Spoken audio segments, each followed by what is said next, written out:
Mes chers compatriotes, chers partenaires et amis du Mali, dans la nuit du lundi au mardi 11 décembre 2012, le Premier ministre, Cheikh Modibo Diarra, a annoncé sa démission ainsi que celle de son gouvernement.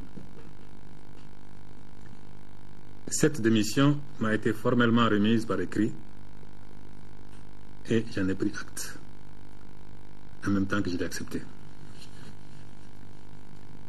Je voudrais saluer ici Cheikh Modibo Diarra pour les services rendus à la nation, pour ses qualités d'homme, ainsi que pour notre collaboration.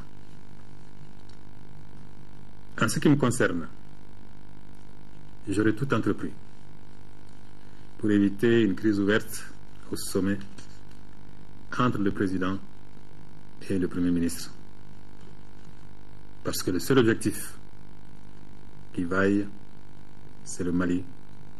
Et le seul sacrifice qui vaille, c'est le sacrifice consenti pour les intérêts supérieurs du Mali. Si la démission du gouvernement, à la suite de celle du Premier ministre, est une pratique orthodoxe en démocratie, je voudrais vous assurer sur la conscience aiguë que j'ai des urgences du pays et de vos attentes en raison du préoccupant enjeu de sécurité globale et de la nécessaire continuité dans la gestion des affaires publiques. Dans les 24 heures, le Mali connaîtra son nouveau Premier ministre et son gouvernement d'ici la fin de la semaine. Mes chers compatriotes, les événements que nous vivons impliquent forcément un nouveau report de la date des concertations nationales. Ces assises, dont nous ne pouvons pas faire l'économie, ont pour but, vous le savez, de mettre en dialogue les forces vives de notre nation pour dégager une vision partagée et un consensus sur les voies et moyens de sortie de crise. J'ai personnellement veillé à ce que, dans leur préparation, ces assises restent dans le cadre de la Constitution. Et c'est pour permettre une approche plus inclusive et plus transparente que nous avions fait reporter leur tenue. Force est cependant de constater qu'en dépit de ces mesures, il n'a pas régné au sein des parties prenantes ni la sérénité, ni l'humilité, ni l'esprit constructif sans lesquels ces concertations nationales ne seraient que diviser davantage les acteurs de la vie nationale au lieu de les unir. Les organes dont la création a été proposée avaient pour but de drainer vers le même but toutes nos capacités et toutes nos volontés positives. Certains, dont la Commission nationale de négociation, seront mis en place incessamment. Je mesure aussi l'urgence d'une feuille de route traduisant d'abord un consensus sur ce que nous devons faire immédiatement, avec qui, comment et quand, et donnant ainsi des gages à nos partenaires ainsi que plus de légitimité à leur accompagnement. Car, ne nous y trompons pas, le Mali n'est pas une île perdue aux confins des océans. Le Mali ne peut pas vivre seul. Nous sommes membres à part entière de la communauté des nations et tenus par là même à remplir nos contrats. Concernant la feuille de route, nous sommes déjà très avancés et l'attente de la communauté internationale trouvera une réponse à la mesure de l'urgence. Et pour prévenir de futurs désagréments, en ayant tiré toutes les leçons, j'ai décidé de mettre en place une équipe plus légère, mais plus inclusive, pour la tenue d'assises ayant les mêmes objectifs, mais sans la conflictualité que nous avons tous déplorée ces jours derniers. Chers partenaires et amis du Mali, je voudrais réaffirmer ici la pleine conscience des Maliennes et des Maliens de leur situation particulière et de leurs responsabilités envers les autres peuples du monde et réitérer les requêtes que nous avons envoyées à la CEDEAO, à l'Union africaine, à l'Union européenne et aux Nations unies, de même que celles spécifiques envoyées à la France et aux États-Unis d'Amérique. Nous souhaitons plus que jamais que le CONOPS, le concept d'opération stratégique, élaboré par la CEDEAO et adopté par l'Union africaine, permette au Conseil de sécurité de prendre rapidement une résolution autorisant le déploiement des forces africaines et amies du Mali.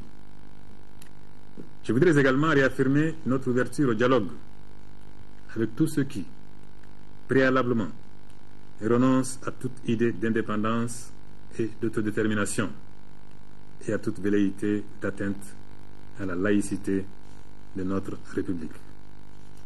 Mais chacun sait qu'il n'y a pas de dialogue possible avec le terrorisme, le crime organisé, les narcotrafiquants. C'est pourquoi le volet militaire pour la sortie de crise, parce qu'il est incontournable, doit être préparé avec autant de détermination et de célérité. Mes chers compatriotes, nous devons nous préoccuper de l'image que nous renvoyons aux autres. Nous sommes un pays en crise, certes. Je suis le président d'un pays en crise, certes. Vous êtes les citoyens d'un pays en crise, certes. Et de surcroît une crise multiforme et lourde de périls. Mais le Mali éternel doit demeurer.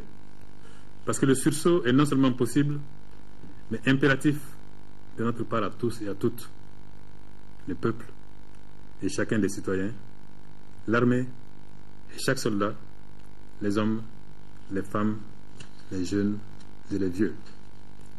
Si nous ne constituons pas dès aujourd'hui la chaîne sacrée de l'entente et de la cohésion, nous resterons seuls face à notre tragédie. Je voudrais vous rappeler ici ce que j'avais déclaré le 29 juillet dernier, et je cite: « Mes chers compatriotes, il y a un temps pour tout.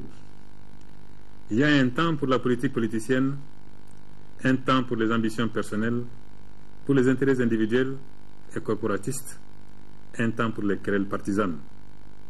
Mais aujourd'hui, c'est le temps de la mobilisation de toutes et de tous pour sauver notre pays en danger.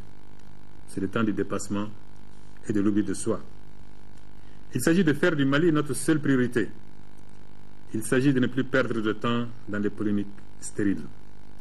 Il s'agit de focaliser sur l'essentiel, c'est-à-dire notre intégrité territoriale et notre démocratie.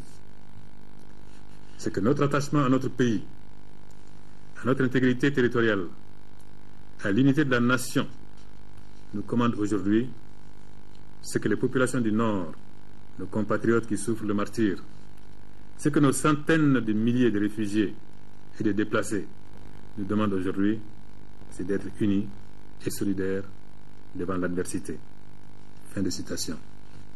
Alors, unissons-nous pour sauver notre patrie, unissons-nous pour préserver notre démocratie. Unissons-nous aussi derrière notre armée, qui malgré les difficultés du moment et les hoquets de l'histoire, s'est résolument engagé à accompagner loyalement le pouvoir civil de transition dans l'accomplissement de sa mission. Mes chers compatriotes, je suis l'un de vous. Je suis parmi vous, à votre écoute et attentif à toute solution pour le Mali. Je n'ai pas la prétention d'être le berger et vous un troupeau. Ma foi en ce pays est inébranlable, car je sais que la patrie prévaudra et qu'entre nous, à tous les niveaux, dans toutes les couches, il y a toujours davantage de compassion pour cette terre meurtrie et plus de passion pour un Mali prévisible et apaisé. Vive le Mali, un, indivisible et laïque, que le Tout-Puissant nous inspire et nous protège. Je vous remercie.